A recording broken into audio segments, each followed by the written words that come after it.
Hello guys, David Vos here. Boy, it's a beautiful day and it's starting to thunder. About that time in the afternoon, it's going to start raining. Well, I hope you're having a wonderful day, guys. I am going to give you some information today that has just blown my mind. Even though it's thoughts that I'd had for a long time. But there wasn't any way to really prove anything. And as you guys know, I did couple of videos several days ago. We started off by sharing with you a 2-hour video with a woman named Raven Giuliani, who claims to be a channeler for the Watchtower organization. She channeled a demon.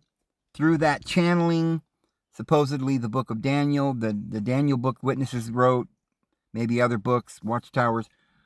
They got information for those for their teachings from her. They put her in the pit with snakes and it was incense and they were literally challenged. We did another video showing that what they were doing was basically recreating the oracle at Delphi.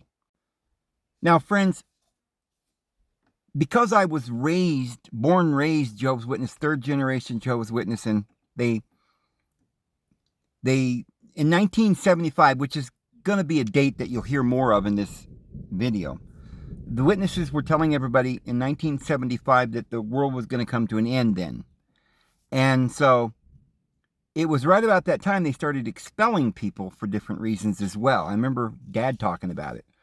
And it was right at that time in 1974 that the elders threw out my family for wearing a beard, and the whole thing started with me.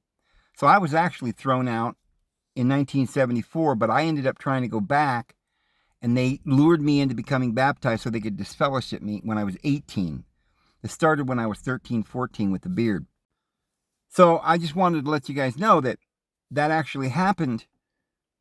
What we're going to find out here about this date, 1974, 75, as we go on here, when we listen to another one of these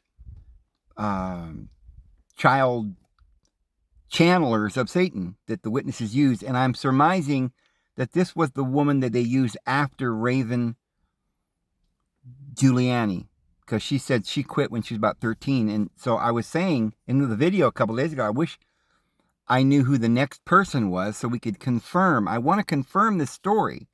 I believed her. It made sense, and she knows everything about everything, and there's no way you could make it up. She mentioned in her video that she was the woman in the foreground in the You Can Live Forever on Earth, Paradise Earth, that was published in 1982 or something. I don't remember now exactly, but I think it was somewhere around the 80s. Might have been 88. It's 82 or 88. But there's a picture of a woman in the foreground on page 92 of You Can Live Forever in a Paradise Earth. And there's 3 girls bathing, and the one in the foreground is what it sounded like. She said that was her, that they used her as a model to put that picture in there. And then we discovered that same woman, that picture in the foreground, was in 2 magazines, the Today magazine and the Stern magazine, and one of them, I think it was the Stern magazine, was discontinued in 1964. And so we determined from that could not be her. So then I went back and listened to what she said, as you guys might remember. And she said something a little tricky. She didn't actually say she was the woman in the foreground. She said something about starting off the foreground or something. It was hard to really understand what she meant. So I said, maybe she is not this woman in the Stern magazine, because she didn't say she was that woman. She said she was the woman in the back. Not in the foreground, but the first woman in the background on the bottom of the page of the foreground of the page, but not the woman in the foreground. But as she used the word starting from the back or something. So I thought, well, maybe that's what she meant. And if she did, then that clears it all up. So I did some investigation, and I did find her. With the help of AI, I came to an absolute certainty that we've found this woman. And what it does is it proves that she was telling the truth on all the things we didn't know if she was telling the truth about. One, she definitely is 63. She's lived all the places that she said she lived, there in Pennsylvania area and Vermont, and she lived in Tennessee and different places. Her other names are just because she had been married to another person a couple times, and so there was no hanky-panky going on there. She's really born in 1962, so she told the truth. And that's important for her testimony. And I have something else I want to show you. Since we've determined that if she says she's one of the girls in the picture, and if we're thinking she might be the girl in the back, is there a way that I could determine if that was her? Well, I found her Facebook, and I'm not going to, give it out here in the description box or anything, but I did find her Facebook page. I found her Pinterest, and I found her Instagram, and I have the pictures there. And I think it's on her Facebook, I found a picture of her when she was a young woman, I think about 18 or something. And I put it together side by side with the woman in the background in the You Can Live Forever on a Paradise Earth. And I think we might have a match. Look at this. While it is impossible to know if that's the same girl, at least we know that she's probably not lying. If somebody gives their story so articulately as she did, with all those details for 2 hours, knows every brother, all the congregations, everything that went on, it's like you just can't make that stuff up. And she knew stuff that she couldn't have known unless she'd been very, very intimately connected with all of these people. One of the people that she says that she was connected to, or she had witnessed, involved with all of this, is a Hansen. And we're going to talk about this girl who was the daughter of a woman named Hansen, and I guess she got, her mother was, her maiden name was something else, but this Hansen is definitely a pedophile family high up in the Watchtower organization that goes back to Charles Taze Russell originally. Was a close confidant of Charles Taze Russell, and then ended up being the actual personal translator for Frederick Franz. And this individual is confirmed to be part of this channeling and spiritism, devil worship rituals that had been going on from another source. I now have another source. I have found the woman that replaced Raven Giuliani. I mean, she may have been immediately the one who replaced her, or there may have been one in between, but she is a replacement. They used her to channel Satan, just like they did Raven, and I'm going to show you her story here in a moment. But before I do that, I just wanted to clear up the fact that we might have a match. I don't believe this woman could have been lying, so I'm taking her word, and I no longer have any reason to doubt her, because everything she said was true. One of the things that we can confirm that she said in the 2-hour interview, that I can confirm, not only that she looks like the woman she says she might be, the dates and everything, her age and where she lived, it's all been confirmed now, and that what she says happened is now also being confirmed by another woman, which I will show you, and other people. But take a look at this. In her, I think it was on her Facebook, one of her posts, she says this: my journey from paganism to orthodoxy. Now remember, in the interview, she said she was a Catholic. On Facebook, she says she's Orthodox. So maybe she just said Catholic because she didn't really want anybody going down a rabbit hole and looking for her or something. But it fits pretty well. Orthodox, Catholic, 6 of one, half a dozen of the other. But what she says here is that she had been a pagan, and then she was converted to Orthodox Christianity.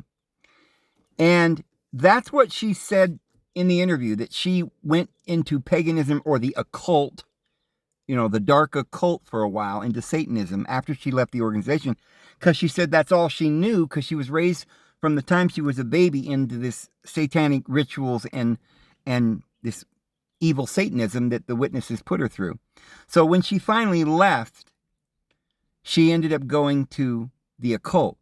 And so she's very honest about that. Even on her Facebook page, it says, my journey from paganism to orthodoxy. So with us, when we were children, we were slaves to the elemental spirits of the universe, but when the time had fully come, deity sent forth his son, born of a woman, born under the law, to redeem those who were under the law, so that we might receive adoption as sons. Galatians chapter 4. So the fact that she's truly and sincerely a Christian, that she had been into the occult, is something now that we have verified. I think we can pretty much rest assured that this woman is telling the truth to the best of her ability.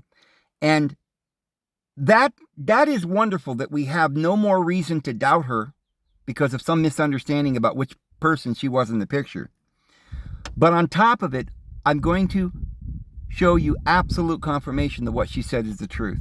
If you listen to it with your heart, what I'm about to show you, this woman that we're going to be listening to, you will have to come away with the realization that, as bizarre as it sounds, this woman is telling the truth. At least she believes it. You can say, well, she's crazy, paranoid or something crazy, but, well, the people she said were evil, pedophiles, we can prove they are. There's a big murder case going on, and these guys not only pedophiles, as she says they were, her family, but we've got literally the smoking gun. There's not even a smoking gun. It's just proof. The guy's going to do life in prison because he was a pedophile, and it's the very person that she's talking about, her father and her father's brother. And these are guys that we can prove go back to Charles Davis Russell. They were ritualistic Satanists. And this is her story, friends, and it's going to confirm everything that we've been talking about. And the reason why it's so important, for me it's important because I was raised Jehovah's Witness, and I'm learning this so that I can understand what was really going on. I no longer have to look at these men and think, well, they were so nice, they couldn't. Maybe it's just me, maybe they just misunderstood and they don't know what they're doing and they're very sincere and whatever.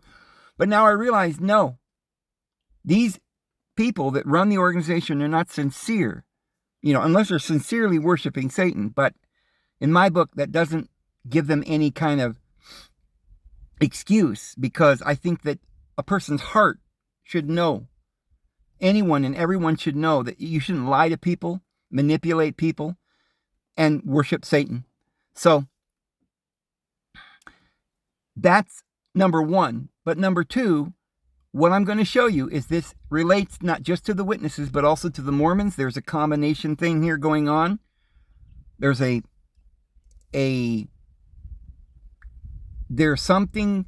connection between these groups. We're going to connect Seventh-day Adventists, Mormons, Jehovah's Witnesses, and the occult, and even the financing individuals that ended up taking over the New Age movement. They're involved too. The same people, financed all of it. Witnesses, Mormons, New Age. But that doesn't mean that Helena Blavatsky had anything to do with this. Nor does it even really mean that Charles Russell knew of what they were going to do after he died. Or that Ellen White knew what was going on. I think Ellen White was also being used by this guy named White, which was her husband, which was probably some elite individual of this Order of the Golden Dawn, and they were using these poor women. I think Ellen White was just another one of these prophetesses that they came up with or created and used her, but they were using her at the Seventh-day Adventist Church. Jehovah's Witnesses were using a different girl, several different ones, and no one ever knew about it. And here's her story. Here you go, friends. This will blow your mind, and it's important that we understand it because we need to know what's going on. What's going on here is the same thing that's going on with the government, with the politicians, Elon Musk, Jeff Bezos, the Goggle brothers, and all the rest. Remember how we used to talk about the guy who was running Twitter with a long wizard beard, then he left, and Elon took over and named it X. And friends, there's too much going on, and we've got the proof today.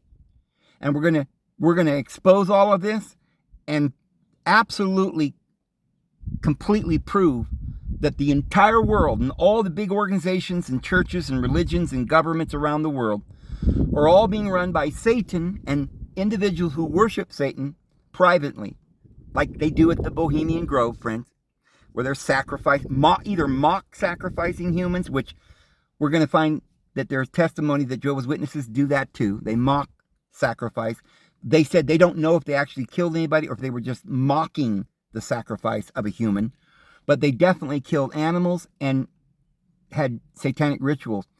Here's the story, friends, and this is going to lead us down a rabbit hole that will open up the entire underground nightmare, so that we will know now who's running the government of the United States and the government of the world and all these organizations and why they're so evil and they don't bat an eyelash. And we're just sitting out here so naive and believing all these people and not realizing that, yes, Epstein was a part of Jehovah's Witnesses. And it could be, and we're going to show you the evidence here, eyewitness testimony that Jeffrey Epstein was a Jehovah's Witness, and the organization itself played a big part in this nightmare and this evil and this channeling of Satan into leaders of businesses, high up, corporations and government. So here you go, friends. Listen. Reveal reporter Trey Bundy has been after a batch of secret documents for more than 2 years, and now he's closer to them than ever before. He's in a law office in San Diego and standing just a few feet from some of those documents. Are they in this office? Yes. And can you show them to me? No. That's attorney Erwin Zolkin. He represents victims of childhood sexual abuse by members of a global religion, the Jehovah's Witnesses. All I can really say is we have the documents. I can't say what's in them. I can't even reference how many of the documents, how much, numbers, or anything like that. All right, that was just a couple of clips that I wanted to share with you real briefly. But here now is the testimony of a woman who calls herself Rose Bundy. She says that her father was Ted Bundy and that he was a Jehovah's Witness.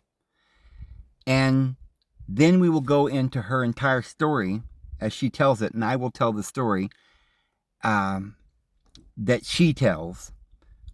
And I got it from an article on a website, but it's all recorded. It's quoted from her own testimony that she has put online on a YouTube channel. And so let me introduce to you Rose Bundy,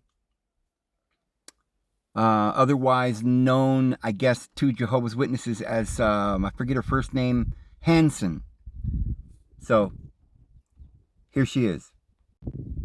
Oh, and by the way, that's in the background, Nathan Knorr and Frederick Franz. They were presidents of the Watchtower Bible and Tract Society. Don't they look creepy? Yeah. I shook Brother Knorr's hands, and I wouldn't today call him a brother. But as I said, listen, this is her testimony.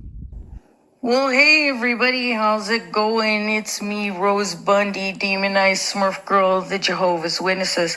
I went by Vanessa Lee Hansen and the Witnesses though, but you might know me as both. Pulling a Rose Bundy at the assembly, like here in Tucson especially, or even back in the Midwest of where everything happened with my dad, Ted Bundy, Breckenridge. Like seriously, Breckenridge, Minnesota. You're in for it, because the cover-up they did with my dad, Ted Bundy, isn't even funny. It isn't even funny, ladies and gentlemen, of what those witnesses covered up, And guess what, Breckenridge? I will gladly Jack Tremarco live on TV with all of you doing it too. They need to be lie detector tested, these witnesses. Can you imagine? Can you imagine if they had those Scientology cans? They'd explode. They would explode. They would just explode. There were so many. He was special pioneering with them all back in the day. And Mom was married to Arden Hansen here. And she dated my dad Teddy before Arden Hansen. Then married Arden Hansen, and then, bada bing, bada boom, got pregnant with me 9 months after they were married. And I was born December 31st, 73. So it was, a year before 75. And so there was a lot of lies, a lot of scandal, and then Dad got disfellowshipped just before 75. Oh, Ted Bundy, you ruined your chances for 75. Look at you, you ruined your chances for 75. Have you ever heard that?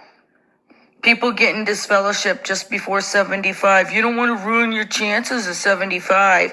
And then he ruined his chances at 75. That's what he was told. That's what it looks like. Okay. Sorry. When, the best looking brother in the whole entire wide world of the Jehovah's Witnesses, he was the best looking brother to ever exist in the Jehovah's Witnesses, and charismatic, and, just zooming around the assembly, being a special pioneer and being amazing. And then he's told that his chances are ruined for 75. He flipped his lid. It was exactly, I just flipped my lid. I just flipped my lid. What was it supposed to do? And it was the minute I was born. And he was a very intense individual. Very intense. Cause he'd always be looking, he'd be giving me for the weekend. He'd always be concerned of identifying me by my eyes, and it's witnesses, seriously, what you did to me is so, and what you did to my dad. People love him. They love him without even knowing that the reason why he went all berserk is because of you. He just went berserk.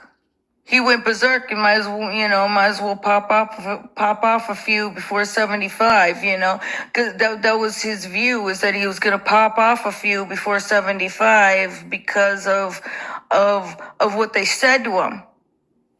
So he's popping off more than a few, and the things that he did, God, imagine, okay, put yourself in that position. You're my dad, Ted Bundy. And you think you're going to be destroyed in just a few short, months. And if you think you're going to be destroyed by Jehovah or the Jehovah's Witnesses, there's a time clock ticking. And he then turned apostate. So it was he turned apostate, and it seemed like it went on forever. It was to a baby it seems like years.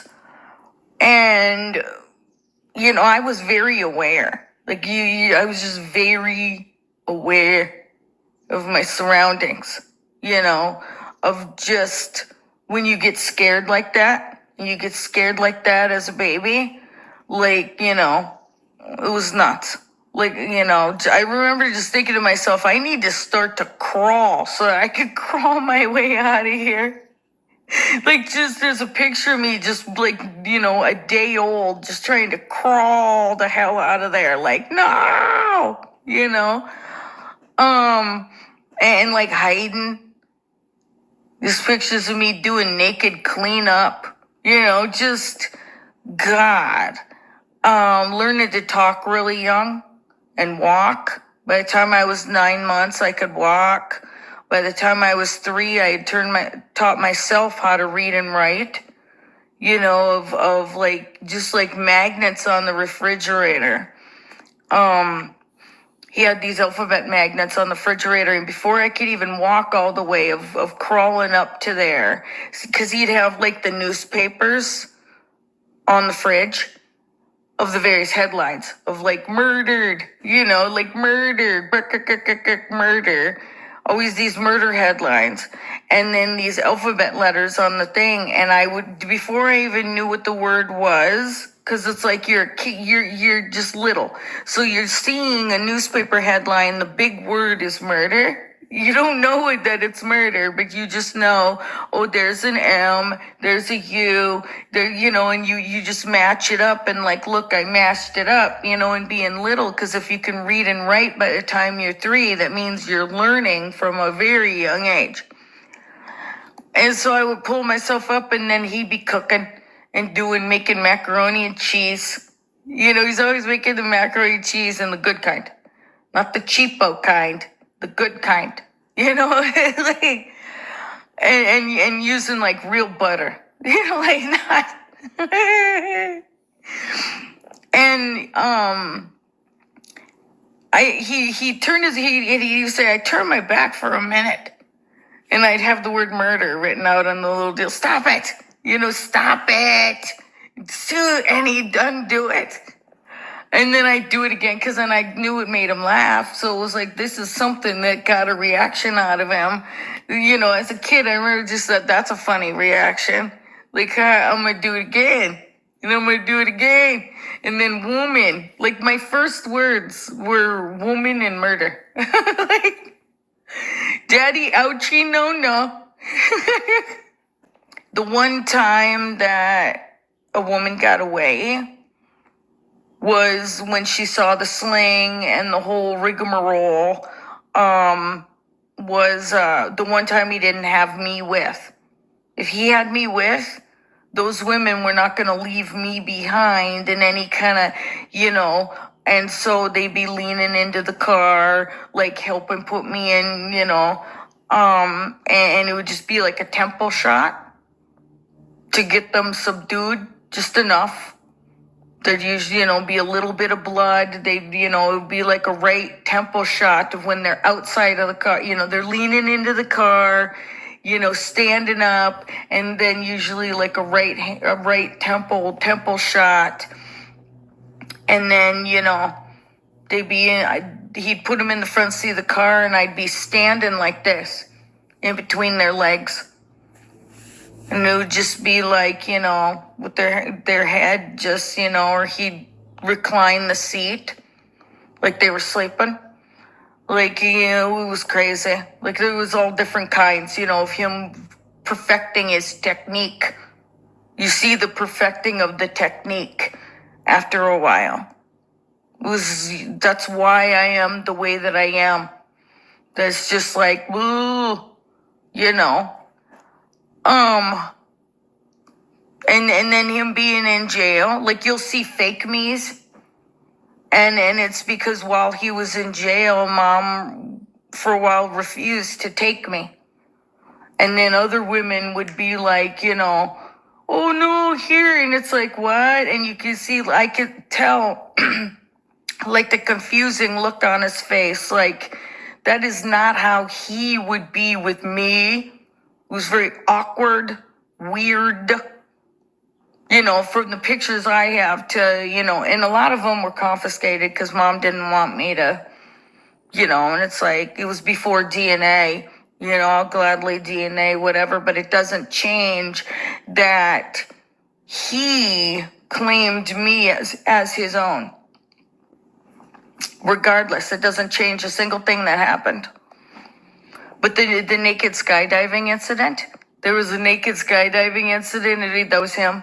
Like, he was going to do whatever he could, and then he made pants out of it.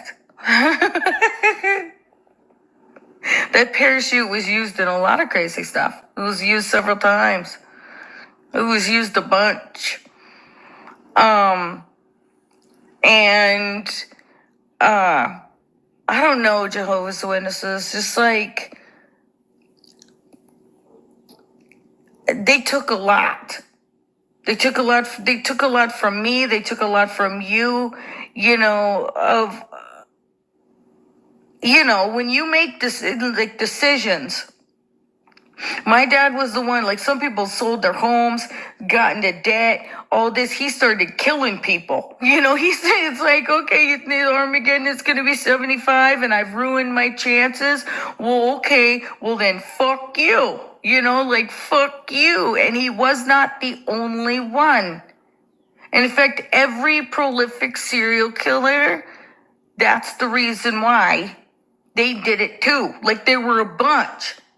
Like, imagine all of those guys that got disfellowshipped in 74 and full on believed it. And it's like, okay, well, if you're saying I'm going to die in 75, then a bunch of you are going to die too. I can completely relate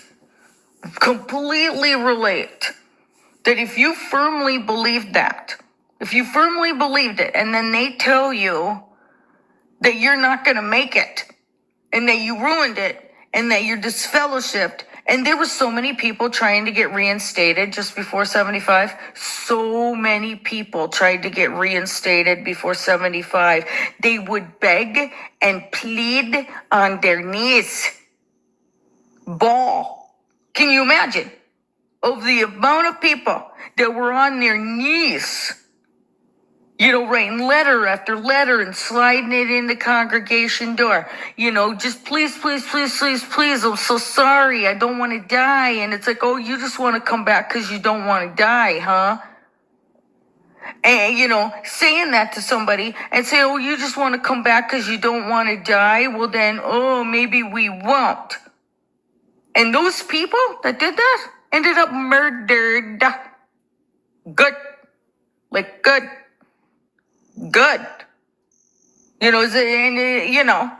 Because even with the witnesses, is that okay? Like, is that okay to not reinstate somebody saying that 75 is going to be Armageddon, and then you're disfellowshipping people up to that and basically sentencing them to death? Because that's what they were doing. I saw it with my own eyes. I had to live in an apartment that was, ugh. And have to witness that and participate with it. Eating them. He made special Bundy Link sausages for Summerfield Sausage Fest. And he was working for, or knew Ron Summerfield. Working for him and doing with Ron Summerfield at his butchery in Breckenridge. Or like Wahpeton, of wherever it's border town. And he was doing it. Watchtower and the Beardless Jesus, Want some sausage links, hon? Lillian Summerfield gulping down her own daughter and 2 grandkids. Seriously, it's a known thing. It's a known goddamn fucking thing. In some groups that Ted Bundy, ground up some, Jehovah's Witnesses for various different reasons, made them into human blood sausages, and fed them to the very Jehovah's Witnesses that, like, they were shunning. So, he did a lot of crazy stuff. A lot of crazy stuff. And it was all witness related, 100%. Every single time. And then I find out later, they were for Watchtower and the Beardless Jesus, for this, that I had inadvertently ate a piece of Jennifer Summerfield. I've eaten human too. Do you know how many Jehovah's Witnesses I have actually eaten? That was basically all that I ate as a kid. My first food. My first food was, hot dog, but not hot dog. It leaves a real greasy film on the roof of your mouth too, by the way. No matter how much you cook it. It leaves this greasy, unless you pierce it. God, it's like, no, it'll leave a real greasy film. You gotta pierce the skin a little bit to let the extra fat and everything out of it. And then, because if you don't pierce it and let some of the extra fat do out of it, that you'll bite into it and it'll just be like a grease fest and it'll coat the roof of your mouth like crazy. I shouldn't have to know this. I'm glad that I do. But I was in such a vulnerable time when I first, came into the online community that, like, I was seeing, I should have just been like that out of the gate, but I was also dealing with a lot of brainwashing and a lot of, you're dealing with your brainwashing and you're not comfortable. Like, what should I comfortably say? I don't want to just come straight out the gate like a maniac. I want to do something. And, I had an agenda. And I was worried about Uncle Brant, of what, it's like me being Rose Bundy and then being scared of Uncle Brant. Why do you think I was scared of Uncle Brant? You'd be scared of Uncle Brant too. It's just like a real, irritating situation. And, and then about Jeffrey Dahmer Epstein. That's my Jeffrey from years ago. Sister Trudy and her bookmarks. Sister Trudy Epstein. That's her son, Jeffrey Epstein.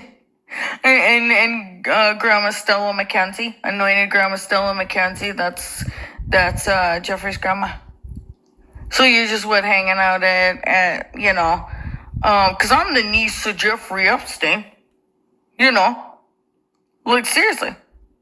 I don't know if it's blood or not, but I was known as the niece of Jeffrey Epstein back in the day. I've known him my whole life. There's not a time I didn't know him. And he's a witness. Yep. And he's like the owner of Watchtower. Him and Arden Hanson. That's it. So now Jeffrey's taken care of. And, the last one is Arden Hanson, and I'm not sure, what's going on with that. It would then be me. Through both of them, funnels down to me. I feel, psycho. Like, it's a psycho situation. And it's like, what's wrong with you? All we want to do is be a family. Like, all we want is to be a family. And they want to just push us over the edge so that we what? Turn into a bunch of Ted and Rose Bundys? Okay. Okay, because that's what's happening. You're pushing and doing of what they did to my dad years ago, and that is what you're going to expect. And they don't care. And that's really sad. It's really sad. So anyway, that's all I got to say for now. I just wanted to kind of, vent. And that's it. Bye. Well, AI does not believe this woman's story. They say Ted Bundy was not disfellowshipped from Jehovah's Witnesses. He was raised Methodist and then was baptized into the Church of Jesus Christ of Latter-day Saints, the Mormons, in 1975. Only to be excommunicated in 1976 after his conviction. Well, the lady said, Rose Bundy, who claims Ted Bundy was her dad, she claims that he was disfellowshipped in 1974-75, just before 1975, and this made him go out and murder all these people because he thought he was going to die in Armageddon. Well, the date matches perfectly. Now, what is very possible is that he was very disillusioned as a human and was seeking answers. That's why he joined the Jehovah's Witnesses, perhaps. Maybe he was not ever actually baptized because, I think Jehovah's Witnesses, if they were baptized somewhere, you wouldn't necessarily be able to find information if they had been baptized. These records are held by Jehovah's Witnesses in kingdom halls. They may be private. So you could ask AI if somebody was a Jehovah's Witness and they wouldn't know. So perhaps he was baptized, or he wasn't actually baptized, but he was going to the meetings and dating his Rose Bundy's mother, because she goes by another name. So I think she goes by a different father's name. So I think there could be some validity to this, that he was believing and he trusted Jehovah's Witnesses, and then they disfellowshipped him or kicked him out one way or the other. And this could have driven him into some kind of craziness. And it was at that time, perhaps, that he went looking for answers and went to the Mormon church. But I also believe, because there had been things that I had heard some time ago, that Ted Bundy was probably related. Remember, there's the Bundys. Ammon Bundy, remember they had the standoff with the government? They're in Nevada. Now, Mormons own Nevada, Idaho, Utah, all this area, parts of California and Arizona. A lot of this area. They pretty much own the politics in the West. And I know now that we're realizing that these groups are kind of sister brotherhood groups, and they're kind of in it together, and the high-ups are elite Satanists, and they do rituals and murders. There's a guy on the internet that was a high-up Satanist. He was also the highest Masonic order that you can have. He says there's far more orders in the Masonic degrees than just 33. You can go to like 64 or something. You go way up higher, but the people that are in the Masons, even the people that are 33 degrees, most of them don't know. Or maybe you find out about it when you get to the 33rd degree. I'm not quite sure, but you don't know about it if you're not a 33rd degree for sure, that there are higher degrees. And probably even if you get to be a 33rd degree, unless you're asked to go higher, you never know about the higher degrees. So this was a man that had gone all the way to the top of the Masons. Then he was more or less searching. They had some plot, him and these higher-ups in the Masonic order that basically run the world and stuff. They were literally having him infiltrate other organizations, and he infiltrated the Mormons. He was told that they were Satanists as well, and he had an interview with the president of the apostolic, quorum or whatever with the Mormons.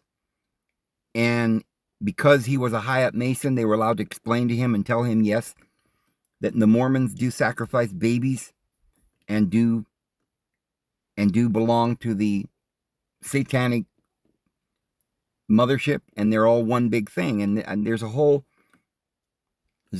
older man with gray hair that looks like a wizard or something, and he'll tell you the story, and it's documented. He definitely was high up in the Masons, high up in Satanism. He was a wizard, high up in the wizardry of Satanism, and also was high up as a Mormon. He ended up going up through the ranks in 3 of these groups. And so we know that the Mormons are into Satanism and Spiritism and channeling and, very deep occult channeling and sacrifices and stuff to the devil. Now we're finding out Jehovah's Witnesses, there's ample proof that they were involved in it too. And I'm going to show you some of that in the next few videos. How much of it we'll get in this video, I don't know, but I'm going to start off by showing you this woman's story. She may be completely out of her gourd. She may be crazy, as she claims she's down here in Tucson, which isn't that far from me, over the border into Arizona. She sounds a little bit crazy when you listen to her, but then again, if she had been raised in this situation and is still having all these flashbacks and memories, she probably is a little bit loony. However, the question is she telling the truth, or is she just making the whole thing up? That's what she said. This is what AI says. The dates match. There's no proof that Ted Bundy then wasn't either involved with Jehovah's Witnesses or was a member in 1974. When they got rid of him, this was her testimony, and that's what caused him to go out and murder these people. However, I believe it could be deeper than that, since Jehovah's Witnesses and Mormons are both Satanists. And Ted Bundy, I believe, could have done these terrible rituals because he was one of the elite families. Now, the Bundys are an elite family in the Mormon hierarchy. And as I mentioned, Ammon Bundy and this other guy named something else. There was some other guy and his brother and a couple of them. They had this shootout. One of their brothers died. There was a Papa Bundy, and they had this ranch just a few years back during the COVID thing or something. They had this standoff with the government, and they went to court and won and got their land back because the government was trying to confiscate it. Now, nobody could do that unless they had some kind of a, backup. They were high up Mormons. They were lawyers. Or maybe it was all a big setup. I thought at the time that the whole Ammon Bundy and the ranch and the standoff thing and the bridge and all that went on and the shootout, I thought it was all staged, because most men that have a ranch, if the government came with a SWAT team and surrounded everything and started burning you out and shooting, you'd probably just let your farm go. But these people were going to fight to the death, and it ended up that they won. They had a big battle, and only one of them got killed, and supposedly they won. And so it seemed like a big setup to me. There are so many of these hoaxes going on. I don't know what the fiddly diddly's going on, but this story is so ridiculous about Ted Bundy being a Jehovah's Witness, and then it was ridiculous enough when I only knew what I knew before about him being a Mormon. Now this says he just joined the Mormons real briefly. Well, maybe he was sent in and joined the Mormons and was doing some rituals, and they pinned all these murders and rituals on one man, made him the scapegoat. But something's going on. Now we're going to do some more research here in a minute. But let me finish this. It says the identity and whereabouts of Rose Bundy. So there is a Rose Bundy. They're not denying that. And this woman claims she is Rose Bundy. And she was conceived while her mother, Carol Ann Boone, visited Bundy on death row and was born in 1982. That part I'm having a hard time, because her testimony is she was a baby with her dad, and of course she was a baby, how would she really remember? But what she remembers is that her dad was living in an apartment killing people, and she was eating Jehovah's Witness body parts, and she was just a baby, like 1, 2, 3, 4 years old, and he was still not in prison or something. This is saying that she was born from a jail visit by Carol Ann Boone. But, and that could be because maybe he was in jail for a while and then got out. But this says it was 1982, and they divorced in 1986. So, when she was telling the story, Rose Bundy, it sounded like they divorced or got separated in 1975, which is 10 years earlier or something, or, well, actually 7 years earlier than this 1982 date. So I don't know because look, I would almost trust Rose Bundy in her little testimony more than I would trust AI, because AI, first of all, doesn't know everything. They're piecing together some articles. It's a robot. I don't know if they know anything, but from what they give in their little quick, they bring up this data, it matches pretty good with what this woman was saying. There certainly was a Rose Bundy. So it says that Boone and Rose moved away after divorcing Bundy in 1986. That could be very true. She might have gotten the actual divorce in 1986. But they may have been together way back in 1974. But it says they maintained a very low profile to avoid the media scrutiny that comes with being related to such a notorious serial killer. Experts and authors familiar with the case have deliberately avoided revealing any details about her to protect her privacy. Therefore, while there may be a YouTuber claiming to be Ted Bundy's daughter, there's no credible evidence to support such claims, and available information contradicts the idea that Ted Bundy was a Jehovah's Witness. It doesn't actually. Because like I said, you wouldn't be able to know if somebody was a Jehovah's Witness just by asking AI. Their baptismal records are pretty much private. They don't hand them out to people. It's like marriage records. If somebody didn't tell you that somebody was married, you wouldn't know, because if they got married somewhere in a county where they keep their records in some little obscure county, it's not, the records aren't kept somewhere online in a database. You have to go to that county and find out. So if you want to find out who owns a piece of land, you got to go to the county assessor's office and look it up in that county. You can't go online and find like the New York Library that has all the information for every city and town. And so they wouldn't know if he was a Jehovah's Witness, but the dates fit with what she said. Good afternoon, Jehovah's Witnesses. Hey, sister. I just had, I don't know if you saw in the news, but there was a triple homicide in my Jehovah's Witness family. We're not sure the exact day because the bodies were laying there for a while. So I need to talk to the most important brother that you can transfer me to there. Certainly. Just one moment, please. Thanks. Good afternoon, Service Department. How can I help you? Hey, brother. 3 of my Jehovah's Witness family members were murdered this week. And so it happened in Millbank, South Dakota. I'm not sure if you heard about it yet or not. No, I didn't. I'm so sorry to hear that. Yeah, it was another family member. Like, one of my uncles killed another one of my uncles and his wife and his unborn. Oh, that's terrible. Yeah, she was 8 months pregnant. So, I called the main branch, but for whatever reason, it doesn't go through. I just go directly to hold. And, You mean you called the U.S. branch? yeah. I had called before, because the situation with this is they're all Jehovah's Witnesses. Even the murderer is a Jehovah's Witness. And I already have another uncle that was raised a witness, but I don't think he was baptized, but he's doing life in prison for pedophilia. So it's like a really bad family. And I've been complaining because the uncle who's the murderer, he is an ex-Bethelite. He was at the farm.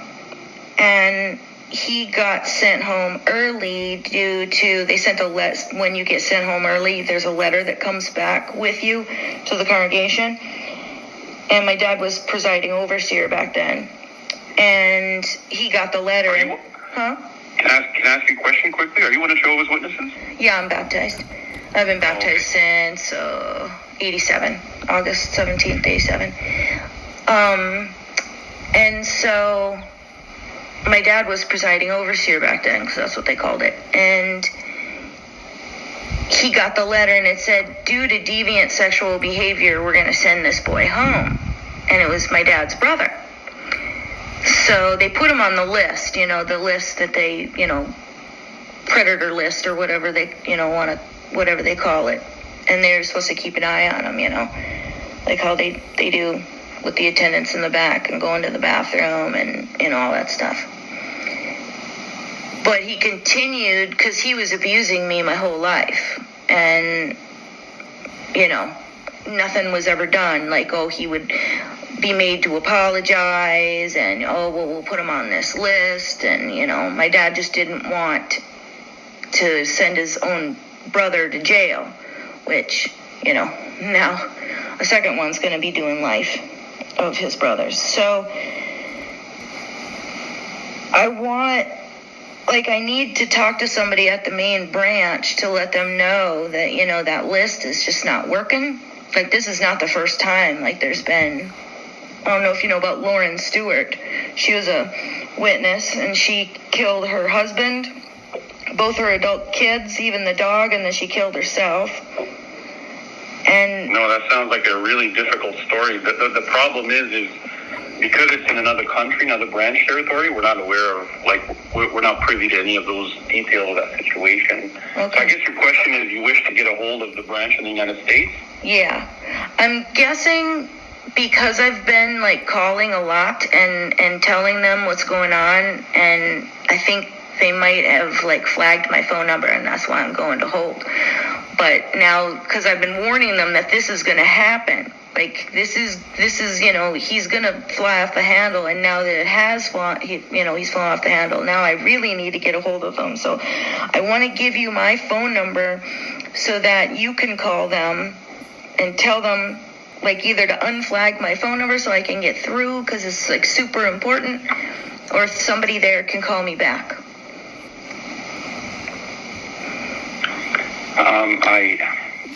I can't tell you how sad I am about your situation, my dear sister. That's Thanks. The details you shared with me are just heart-wrenching, and I can only imagine the pain you've been going through with your family situation. Yeah. They have a surviving. Okay, go ahead. The challenge is, my dear sister, is that we don't we don't exchange information between branches like that for the sake of we don't communicate to figure out who's calling who, because you're not under our jurisdiction. You don't understand what I'm saying? Thanks. Good afternoon, Jehovah's Witnesses. Hi, this is Brent Hansen's niece. He committed triple homicide in December, and he is a Bethelite and a Jehovah's Witness, and so I was just needing to speak to one of the brothers about what's been going on.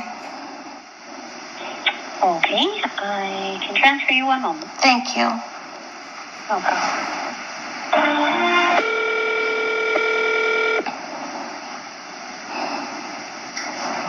Good afternoon, Service Department Reception. How can we help you?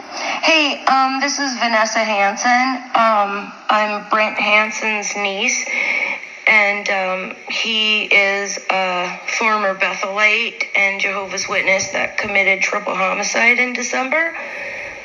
And he's in Millbank, South Dakota.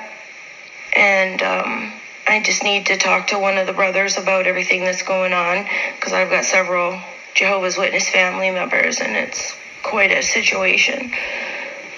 Oh boy, yeah, wow. And you're doing okay? No, it's just like the whole family's fighting, and it's just everybody's falling apart, and yeah, it's just a nightmare. Okay. Like, so I don't. Are you the brother that? Are you just reception, or are you a service department elder? Yeah, I'm the brother here just on the reception there. I just, if I can ask, you mentioned it was South Dakota. Are you calling from the United States? Yeah, I am. The reason why I'm calling you guys is because Warwick, when I called Warwick, my phone number got flagged because leading up to all of this, I was making multiple phone calls to Warwick, and I don't know, like, why my phone number got flagged and then blocked, but, like, they weren't taking me seriously. And it's like, this is a dangerous situation because with my Uncle Brent and also one of the victims, because he murdered 3 Jehovah's Witness family members. And one of the victims was my Uncle Clyde. And both Brent and Clyde are Bethelites. Brent was at the farm in the 80s, and he got sent home early due to deviant sexual behavior. But Clyde was a temporary Bethelite, and he got in trouble at Bethel in like 2015, so more recently. And so both of them got put on the predator list, or whatever they call it, the list they keep at Bethel of, deviants and predators and stuff. And so, I know that Bethel was aware of both of them because they both got in trouble at Bethel, but they were also like perpetrating locally. There's like multiple victims of molestation, and that's why the triple homicide happened, is because the molestation kind of came to a head and, escalated. And so Bethel's been involved, like even with Brent and Clyde's local judicials, they sent a Watchtower representative for one of the judicials. And so, how they send, I don't know if you're aware, like sometimes they'll send a Watchtower representative and they'll send a Watchtower lawyer too, if it's serious enough. And so, as a baptized Jehovah's Witness myself, like that's why I've been trying to talk to them and get help. because of the trial now. It's a death penalty trial, and it was supposed to start today, but it got postponed until October 6th. And so I need to talk to the main branch, but I'm blocked. Okay. Well, if I could suggest, I take it you've spoken with just the local elders in your congregation first? Yeah, I've spoken to them multiple times. Because I'm in Arizona, and the triple homicide happened in South Dakota. And so I've spoken to the South Dakota brothers, and I've spoken to my local ones, and they're like, well, we don't know what's going, if it was the main branch, then you should talk to them. And I'm like, well, I have been trying to talk to them, and they haven't been receptive to it. And I think it was one of the receptionists that she didn't understand, and I called in the receptionist. She's like, your phone number's been flagged, and we're not going to transfer. 13 men and women grew up as Jehovah's Witnesses. How many of you are telling your story for the first time on television? I feel honored to be in this room with all of these survivors. Now all adults and living in different cities, we brought them together in California for the largest television group interview of its kind. How many of you have thought about harming yourself? Oh my. None of us had to be, it could have been, I could have had a different life. This organization is a culture that doesn't protect our children. It's dangerous. It's very, very dangerous. More than 1 million followers of the religion hand out literature or have gone door to door. By learning of child abuse, even an allegation and not reporting it, that is covering up child abuse. That's not a tough question. So if you had called the police, would it have been like going against God's word? Sure, yes. Yes. So it would be almost unthinkable for you to disobey the governing body and call the authorities. Correct.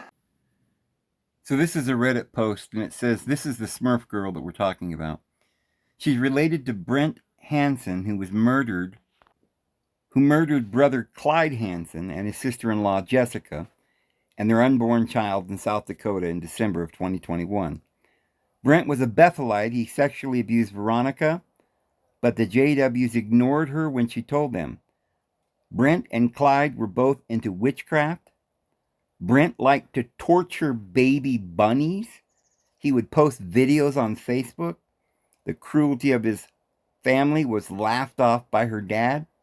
That is what junkyard families do.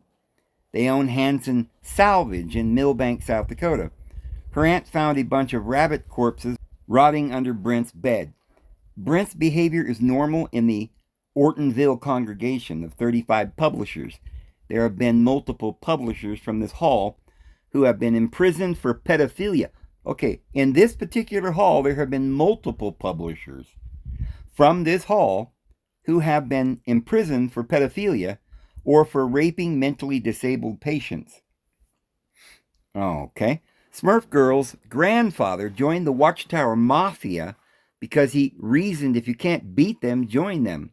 Her uncles have met the current governing body.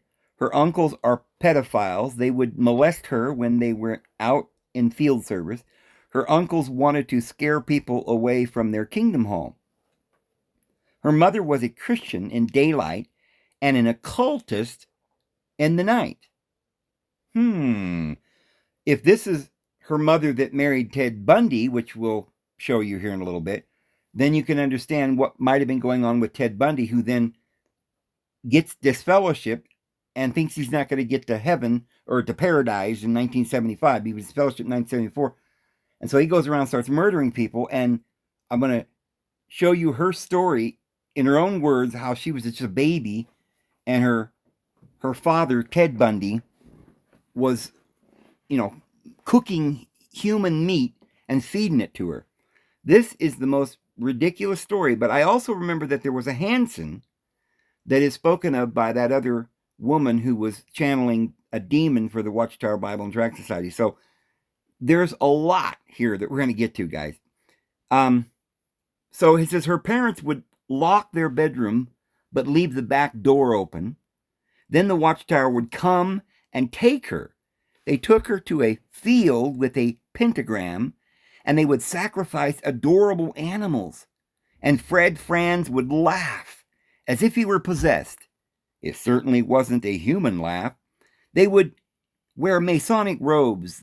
They would lay her and do things to her, things a little girl wouldn't want to be done to her. Veronica's father was an elder, also a Freemason. His name is Arden Hansen. He would have his meetings at the Masonic Hall, then go to the Kingdom Hall. There is the reason they are named similarly. Veronica's uncle was Fred's translator, Fred Franz. When he was unable to speak later in his life, her mother would violate her with wooden spoon, and she was beaten in a sexual manner. It was usual for her mother to threaten her with a wooden spoon. Veronica's family moved to Millbank, South Dakota, so that their witchcraft could be kept hidden. It would be a lot harder to hide in a large city congregation. A lot of her relatives that are JWs have the same birthdays because of their occult rituals. If you don't hear from me, tell people it is the Watchtower, she says, this after admitting to being fearful for her life. Veronica weeps as she remembers the horrors. She had a bruise on her. Someone saw and asked what happened. She then said that her mom had beaten her. She then saw her mother behind her and said she was just kidding. The sister who found her bruise, her husband was in the Watchtower sex ring. Veronica is a fifth-generation JW. Her grandfathers knew Charles Taze Russell and died when she was 14. They used to tell her all the secrets. Her grandfather laughed when Armageddon didn't happen in 1914. Charles Taze Russell was sweating bullets because he didn't know what to say to anyone. He was panicking and pacing back and forth all night. They were also going broke. This happened the night before the famous breakfast speech. Her grandfather said no one wanted to refute Russell when he said the Gentile times had ended. It was the only thing that made sense. She was flown out to England by the Watchtower. She was allowed to sign the Queen of England's guest book. Her family had special treatment from the Watchtower. Fred Franz was very interested in Veronica's mother because, according to him, she was related to Ellen G. White. Huh? So now we're talking about Ellen White. We're talking about Epstein. You'll see the connection to Jeffrey Epstein here in a minute, guys. It appears that Jehovah's Witnesses were the front organization for Jeffrey Epstein and the New York, Brooklyn family that was involved in pedophilia and sexual channeling of the devil, and Jehovah's Witnesses, I guess, was some kind of a crazy cult that they would raise these people in suits and ties and put them into CEO positions in government or, in businesses. It is crazy what you're going to find if you really start unraveling it. And I found a particular string that I want to pull on and unravel this. And I believe it's connected to the other girl's story. And it's connected to Jeffrey Epstein and the government and the officials in the White House. And, the son of Sam in New York, Brooklyn, Ted Bundy was a witness and a Mormon. It's connected to the Mormons. Guys, there's no way we're going to be able to just literally unravel it so that everything is clear. I'm going to be showing you information that might be compelling, but it may not be proof. Someone's testimony isn't necessarily proof, but when their testimony sort of jibes with other people that are testifying, and when the news is testifying and reality is testifying, and with my own testimony that I'm going to eventually get to here. Remember that the Bible says, and Jehovah's Witnesses will tell you this. This is something they talk about. 2 or 3 witnesses, that's all we need, that every matter shall be established. And we have more than 3 witnesses, including lots of circumstantial evidence. But we have absolute testimony from 2 different women that claim to be channels of the devil, working for Noor and Franz, and everything identical what they're saying. So we have proof, according to Scripture. And according to the Watchtower themselves, they also go by the rule, 2 or 3 witnesses, every matter shall be established. We're going to have to fess up that Jehovah's Witnesses and Mormons and these groups and even government and politicians in the world is being run by Satanism, and they're telling us publicly not to do it, but they're doing it. And they're evil, wicked pedophiles, all of them. So it says, word got around that she was having visions. So Fred contacted her. Fred introduced her to her now husband because he had Mason bloodline, of course. She wasn't related to Ellen White. Satanic rituals with the governing body. Day meetings were for keeping the rank and file in check. Night meetings were for the real business. Most high-ranking Watchtower officials were involved in these meetings. You know, that's what worries me about my dad, who was whisked off to Bethel when he was first married, and it just seems so ridiculous. You know, he didn't even get to have a honeymoon. He's not going back to Bethel to be a Bethelite, just for some special training. And according to that other lady, once you get back there, they make you become one of the anointed, and then you go into these special meetings. So it would seem possible that when my father went back, he was maybe involved in some training or special meetings. And so there's so much that I'm curious about now that I'm finding all of this out. Because as soon as he came back from Bethel, my dad started partaking of the celebration of the Lord's death, as they call it. The great black mass of Jehovah's Witnesses, where they all pass around the body and blood of Christ and refuse it. So it says, most high-ranking Watchtower officials were involved in these meetings. This happens in a rural area. The Watchtower officials would fly in, so no one could see them. Veronica remembers the following governing body members present at these occultist meetings: Fred Franz, Lyman Swingle, Henschel, Nathan Knorr, etc. Friends, this corroborates everything that Raven Giuliani says, and I have other corroboration that what she was telling about is absolutely verified. So these are the same individuals that we have now from two different sources saying they were involved in demonic satanic rituals. Same people. And in fact, this woman, her dad, or I guess it was actually her stepdad, her real dad's Ted Bundy, but her mother married this Hansen guy who is the scribe for Frederick Franz, the president of the Watchtower Bible and Tract Society. And she testifies exactly what the other lady does, that they're having these rituals. And I believe this woman ends up becoming a channeler as well. So, it says the members would get into fistfights if things didn't go their way they were supposed to go. There were usually 13 members present because that is an occult number. If it wasn't 13, then 7 or 11. Meetings were held wherever Fred Franz wanted. The meetings would start by giving Veronica a piece of candy called a white rabbit. At first, her parents were against the idea, but they later accepted it. Smurf Girl was an automatic writer for the governing body. Okay, guys, this is not the same as Raven Giuliani. Her story checks out. She claims that she was a automatic writer. Here's the other girl. I knew that when that lady quit being the automatic, princess, prophetess, or channeler, Jezebel, for the Watchtower Bible and Tract Society, they must have gotten a different girl. Well, this is the girl. Her name is Smurf Girl. And she was groomed to be a channeler for the governing body. The governing body referred to Veronica as the Antichrist. Whoa.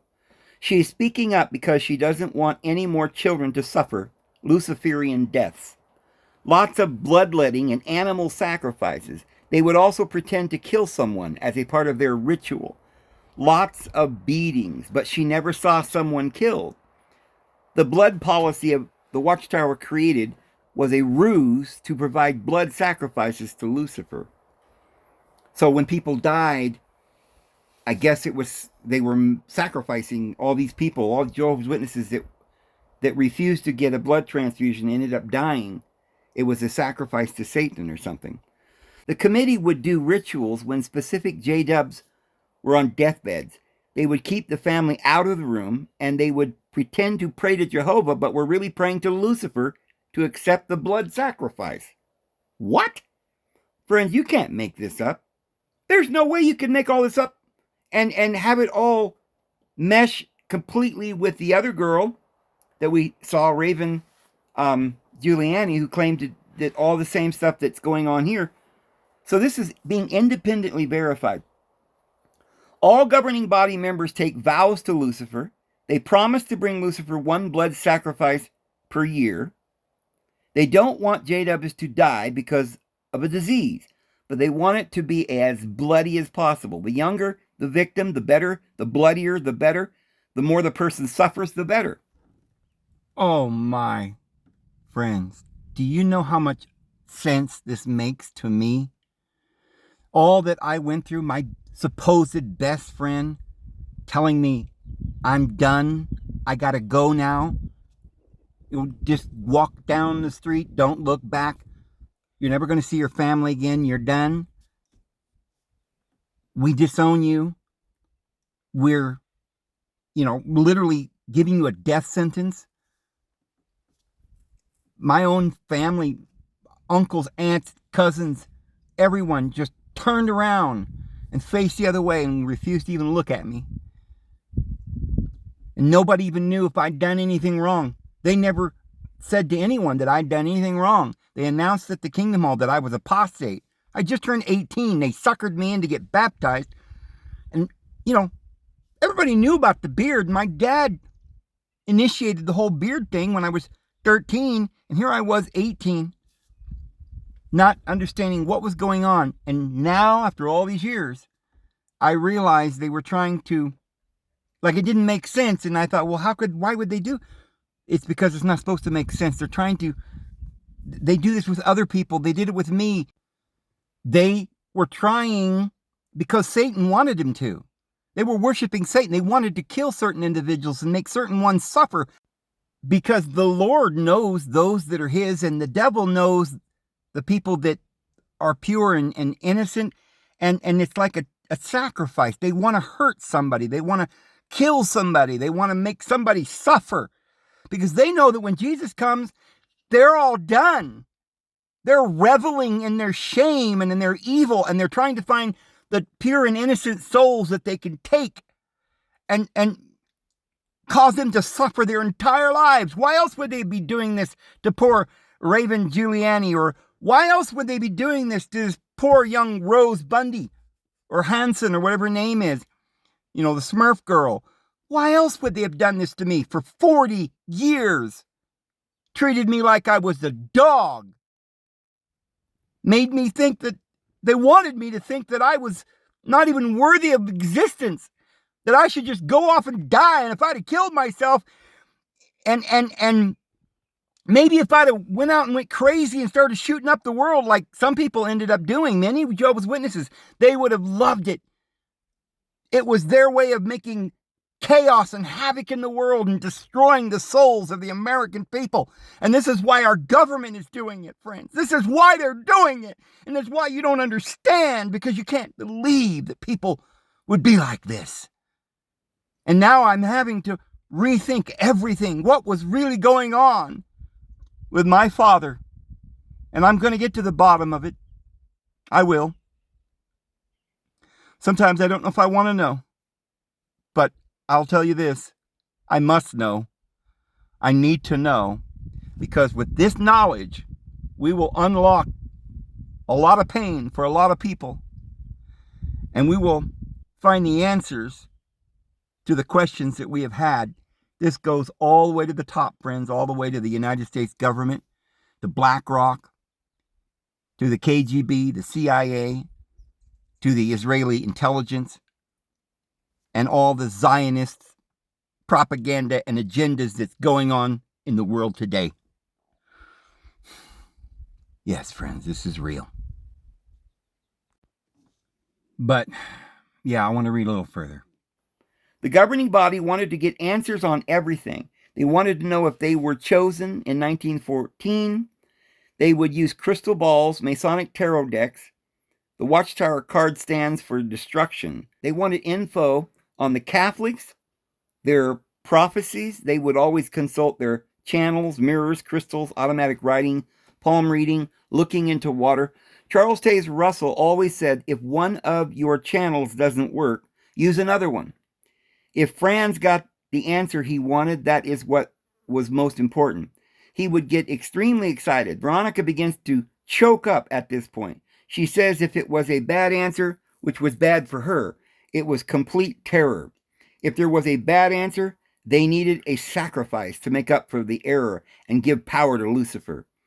They would ask the demon, what do you need to make it happen if it is not able to happen? They would then have to sexually abuse someone, a small child in another congregation, or her. They had pedophiles placed in certain congregations when they needed a sacrifice. They would ask the pedophile, did you do it? Hopefully that was enough to empower the demon. And they would have countless numbers of children raped until they got the result they wanted. They refer to the rank and file as their domestics. Yes, they do. That I can tell you. They do refer to Jehovah's Witnesses at large as the domestics, as if we were domestic animals bred to them for sacrifice. This is a common belief in the occult, that if you rape a child, especially a young boy, you are harnessing power that will make you younger. If it were a bloodletting ceremony, they would chant louder, different rituals for different ceremonies. Fred Franz would yell during his rituals, you don't believe Jesus is king? You don't believe Jesus is king? He would say Satan is the ruler of the world. Smurf Girl was forced to mirror gaze. This is how a lot of the garbage in Revelation, its grand climax at hand, was created. Smurf Girl believes this is all part of an MK Ultra and Operation Paperclip. Smurf Girl visited Bethel once in the blackness of night. She was terrified during her visit, lost control of her bodily functions. Franz would do a ritual that would hypnotize her parents because they became a nuisance after using Veronica for a long time. Parents wanted him to stop the ritual because Veronica would get tired. The governing body never wanted to talk to Rutherford. They only wanted to speak to Russell. They didn't like Rutherford. Veronica doesn't like using tarot cards because they came out too accurate. But these were used by Fred Franz. Charles Taze Russell's tarot deck was passed down from president to president. They even had C.T. Russell's Ouija board, which they said was special because of that fact. Fred Franz used it to speak to Charles Taze Russell. I asked it if Armageddon was going to come in 1975, and Russell said yes. Fred hated being perceived as a failure. It made Veronica angry when Fred would blame the rank and file because of 1975. A circuit overseer drugged her. Usually the higher you rise in the pyramid, the more corrupt they are. Only trust low-level ranking publishers. The governing body did a lot of mind control testing, had her in a laboratory, and she was always doing puzzles. Different colors were used to conjure different spirits. 33 stands for orange. If you are suspicious of elders in your congregation, pay attention to their dress, attire, and their rings. She would wake up. That reminds you that my father, at one point, he used to give these talks, and he would use his hands a lot. And I remember that he had this amethyst ring that was a big amethyst ring that he was very proud of, and he would do a lot of gesturing with it. He had this giant gold ring with a purple stone, a real, I believe it was amethyst, and I guess that was his way of wearing the ring. But I remember that too. So she would wake up to a black chair rocking in her room, like in The Exorcist. Obviously, it was a demon on the rocking chair. The governing body would threaten her. You know what is going to happen. People will die. The entire world will die. They would punish her by forcing her to throw mice in the toilet and flush them alive. And they would say, you know, this is what is going to happen to you and all the babies at Armageddon. Say goodbye to this last fluffy one, last mouse, taunting her with Armageddon and the flood, with bloodletting and raping other kids in other halls because her demon was lying to them. Franz was like Darth Sidious Palpatine to Veronica. Stephen Lett licked his lips as he said slowly on a JW broadcast, as if we protect pedophiles. Obviously, because he is a child molester. In the broadcast, after 1 hour and 20 minutes, Veronica begins crying as she remembers Fred Franz and the governing body amputating her pinky. Amputating her pinky? She later gives more specifics about the situation. It was just the tip.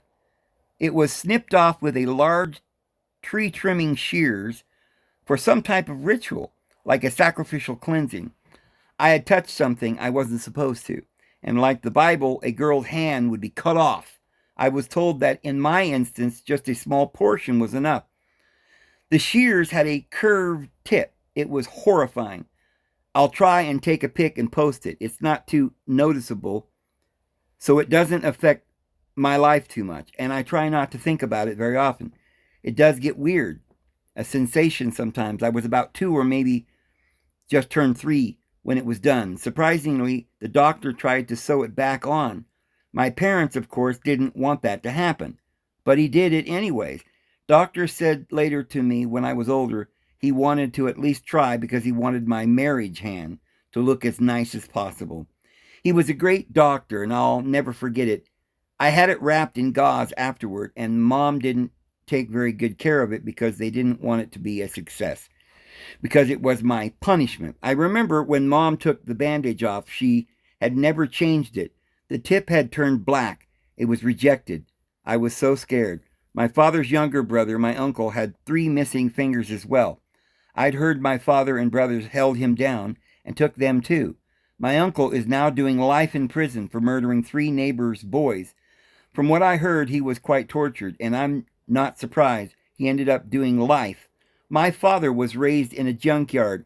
If you can imagine junkyard boys and what is portrayed in horror films, that's what it was like. A very scary and real-life movie. Everyone hears about halls that end up satanic. Well, I was in one. All right, so I guess this is her. She's saying one of her fingers is shorter. And just the tip of it, I guess, was cut off. Maybe just the flesh part. I don't know. It says the pinky on the right side in the photo is her left pinky. That is the one that was snipped off. It was chipped. It was snipped down just to the tip of the bone. It is not too noticeable. She was told that it was also done just as a reminder to her of what could happen if she opened her mouth. Thus, she is still scared to this day.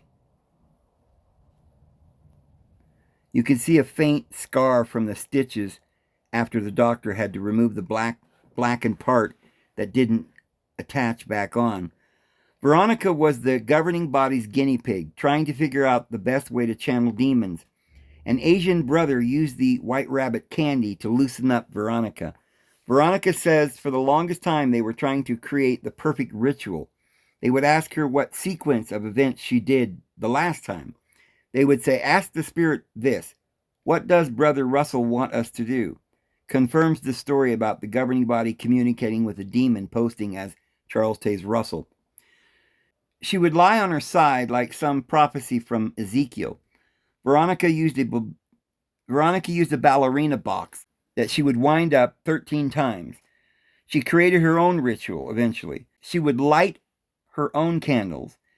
And the governing body was hesitant at first because she was too young. They then published an article about Ezekiel and the box because it was her ritual. They would get her into a drugged-out state when certain photos were drawn and showed to her, and her body would react a certain way, like masturbating. They would then berate her for doing so. She knows of too many active pedophiles in the kingdom halls, and nothing is being done. The Masons would have their black mass ceremony after the memorial. The governing body used to call Smurf Girl their little channeler. There's our little channeler. The governing body would make weird noises when Veronica was channeling, common amongst demon-possessed individuals. Stephen Lett uses code words to get people into trances. Every time Veronica calls into the 6 screens, her call gets hijacked by trolls and weird noises, songs, and laughs. never happens during the rest of the program. During this call, Rick was able to trace the call to Spring Valley, New York, which is 40 minutes from the Warwick Bethel. And by the way, am I the only one that thinks it's weird? It's called Warwick Bethel. It used to just be Bethel. Now they moved it to a place called Warwick. Is that like a warlock or, some kind of weird satanic name? Yeah. So Bethel was trying to sabotage her phone calls to 6 screens. And I guess this was somehow verified. Unknown facts about the Watchtower. The governing body are Jesuits and Masons who want to create anarchy. The Watchtower stands for the Watchtower of Babel. Everything is planned to get the rank and file to react to a certain way. 1975 was all for money, and it paid off because they made a lot of money. 1975 was in a misprint. The original date was 1974, but Franz liked the term stay alive till 75. 1975 was being thought up because they were going bankrupt. They didn't know whether to scale up or down, so they created 1975 to generate interest.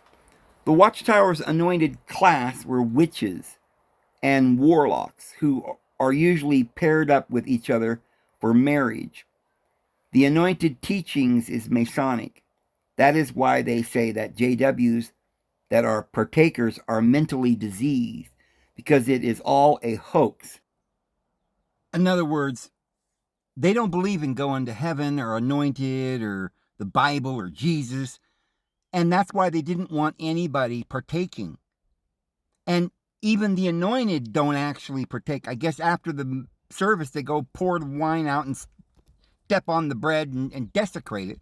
And they don't want anybody in the kingdom hall to proclaim themselves one of the anointed. So they go in and disfellowship them. It's all a big hoax. That's something else I found out about it. And it's literally true that they would go and round up people that claimed to be one of the anointed and were partaking.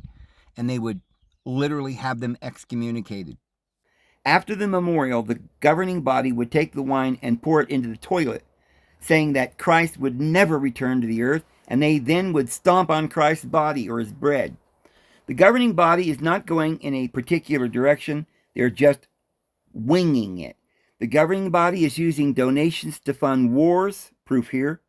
The Watchtower publishes the Stephen T. Bington Bible because the governing body are anarchists, proof here. The governing body wants the witnesses to fight amongst themselves. The Watchtower funded WW1. The Watchtower gets away with a lot of their crimes because they're Masons in high places and they're not allowed to persecute each other or kill each other in war. They target certain people from broken homes, the abused. They used to say amongst themselves, right or wrong, go along. 2034 may be the next 1975 because it will be 120 years since 1914. In the book of Genesis, Jehovah shortens man's life to 120 years. They might wait for the 1975 generation to die off before introducing the next big false prophecy. They are waiting for the witnesses who were present for the false prophecies to die off. Franz said at an assembly, "Do you know why Armageddon didn't come? Because you wanted it to come. Who do you think you are?" The governing body and the Da Vinci Code are synonymous to Veronica. Rick Fearon. What a name, Rick. Fear on? Full of fear? Fear on? That's odd. A lot of names are strange to me in connection with what they do. Has spoken to 6 people who have confirmed the Freemasons within Jehovah's Witnesses. So, 6 screens of the Watchtower, Rick Fearon, has spoke to 6 people who have confirmed the Freemasons within Jehovah's Witnesses. A J.W. Mason was found on Reddit by accident. Here is proof. About 20% of Jehovah's Witnesses are part of the Watchtower Freemason Order. The governing body are convinced that they are all Nephilim, that Genesis says were present after the flood, and they are all descendants, and they're trying to get favor with Jehovah's organization or something I heard. The governing body think they can mind read, channel. They have special abilities, cult powers. The governing body puts satanic images in the Watchtower. They produce 90% of the subliminal images in the Watchtower magazines. It's crazy. A former friend told Rick Fearon how she used to attend satanic JW meetings in the past. Rick Fearon was invited to be a part of the governing body when he was visiting Bethel. The governing body were giving him a lot of hand signals, Freemason handshakes. I guess this has been testified to by Rick Fearon. To see if he was a Mason, the governing body didn't know if he was. The governing body always needs one governing body member who is not a Mason. The current one is David Splain. He isn't aware of the Freemasons within the Watchtower. That's why Rick was invited to Bethel. The most well-spoken, educated, born in JWs are the ones being groomed by the Watchtower because they need to be able to communicate effectively when they channel. The children who speak like adults are probably Freemasons, giving them 50 years and they'll be governing body members. Once again, the blood policy was created as a method to sacrifice people to Lucifer. Okay, so it says Veronica met Tony Morris when she was young. He is also a Mason. They called him Silk Suit Tony back in the day. Everyone knew he was from the Philip Morris cigarette fortune. Proof here. So they tried getting on his good side. Well, let's see what kind of proof they got of that. Well, I've briefly scanned this, and it does seem to be proof that Philip Morris and a whole bunch of other companies, Lockheed Martin, Boeing, and huge mega Coca-Cola and all these companies are sending millions of dollars to Jehovah's Witnesses, and it appears that Philip Morris, that's Tony Morris on the governing body of Jehovah's Witness, is affiliated with Philip Morris, and he was a millionaire, and this, yeah, anyway, we don't have time to go through all of this, but you can, I'll try to leave a link for to this in the description box. But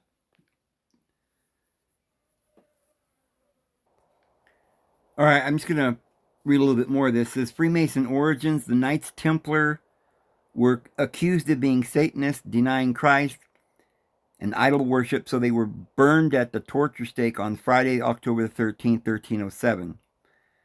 Fred Franz made Veronica learn this information. It was important, or else channeling wouldn't work. Charles Taze Russell was going by Albert Pike's 3 World Wars pyramid inches, and the Knights Templar. Knights Templar, real name, are the Poor Fellow Soldiers of Christ and the Temple of Solomon. Witnesses are obsessed with the Temple of Solomon and the fall of Jerusalem because the Knights were too. The first book of Kings is also about the construction and dedication of Solomon's temple, which is why the Warwick Bethel headquarters is located at 1 Kings Drive. Russell was also trying to predict the future. He was always consulting with tarot cards and mediums. The Watchtower owns the International Bible Students Association. The governing body comes from the IBSA, International Bible Students Association. They are a bloodline of Masons. The Watchtower Society is a shell company to bring in money. A few stayed until it was self-run. The branch in Great Britain owns the IBSA, or the International Bible Students, and there is a group of men that are board members that run both religions. Here is proof that the Watchtower was running 2 religions simultaneously, as the IBSA needed permission from Watchtower to use Russell's earliest writings. The Watchtower is a known branch of the York Rite Knights Templar. They are their own branch within Freemasonry because the Watchtower is their own order. They had to produce their own signs, logo separate from mainstream Freemasonry, and I am aware of that. You know how the witnesses every year or two will change a certain logo or certain phrase? When I was a witness, they used to call it the New World. When I was little, they used to call it the New System of Things. We were waiting for the new system. Then they changed it to the New World, and they're constantly changing it, the New Age, or whatever way they want to say it that week. And the reason they have these phrases and they change it is because then they can know if you're really a Jehovah's Witness. If you weren't a Jehovah's Witness that went to meetings every day and you kept up with the lingo, it's kind of like a handshake. You got to know the handshake, or you've got to know the lingo, or else they know you're not one of them. They don't want to be infiltrated because they're afraid out of their mind that somebody's going to infiltrate their organization and find out what they're doing. So it says they had to invent their own, order and produce their own signs and logos. So it says that you can see the Watchtower's real logo on the top right of the Watchtower on, well, I don't know what they're talking about, but I see the cross and the crown there in the middle under the International Bible Students Association. So that's interesting because before I just knew about that being on their literature, but it was literally the symbol they used for the International Bible Students Association. So it says, the great act of apostasy. The Knights Templar was also called watchmen and gatekeepers, which is why there is watchmen on the cover of the Watchtower on the IBSA website. Watchtower correlates themselves with the watchmen of the Knights Templar. Knights Templars are the guardians of the doctrine, which the governing body said they were on the JW broadcast. If you aren't a Mason with bloodlines from the IBSA and proclaim to be anointed, then you are mentally diseased. Only the Masons are really anointed. They used my dad and took him back to Bethel and trained him, and he comes back as one of the anointed. I'm beginning more and more to wonder what happened when my dad went back there and what he's involved with. But honestly, to tell you the truth, guys, I knew my dad quite well, and I honestly cannot believe that he knows anything about any of this. And yet, some of the things that I remember, I don't have questions for. And why he just walked away from me without even giving me an explanation, I don't know. Maybe he was trying to protect me, I don't know. I don't know, friends. But this goes on to say the IBSA still has the cross and crown as their logo.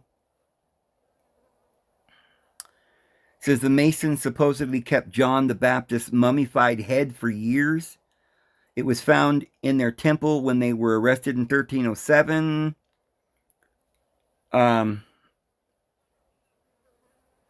There's the cross and the crown that's on his tombstone, by the way, if you want to know if he believed in it himself. Oh, it was just put on their literature back in the day, right? He didn't have anything to do with it. Yep, well, it's on his tombstone, too.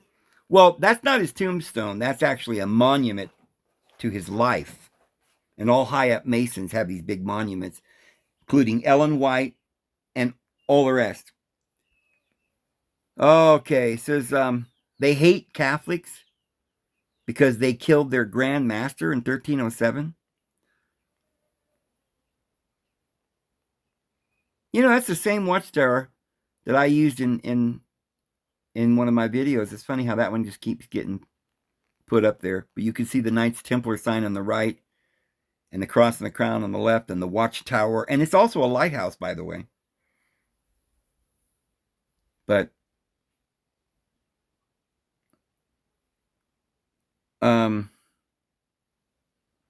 they believe they're the Nephilim, men born of greatness, God's adopted spirit sons. Very, very, very, very crazy. And we're not going to have time today to go into this completely. I think I'm just going to probably... But anyway, guys, man, we went long today. I just have all this information I wanted to get into this video because this is just... I can't just keep doing video after video after video right now. I'll do more later, but I really want to get this in today and hope you all have a chance to watch this to this point. But I am going to try and make a video maybe tomorrow when I can get to it. I've got a lot of things I'm doing where I will describe and tell you the whole story of my life, and I'll tell you what I know about Jehovah's Witnesses. And of course, I'm learning more and more every day, and I'm starting to put a lot of this together. And this is going to blend over into another area It's going to be helpful for us to understand this, because we need to understand who's running the whole world. As above, so below. That is true even for the devil, because he's got all kind of little ways that he does. And what he's doing with the witnesses, if we can prove that and we can see exactly what he's doing, now we understand why the government's got the Bohemian Grove, right? Do you understand what I'm saying?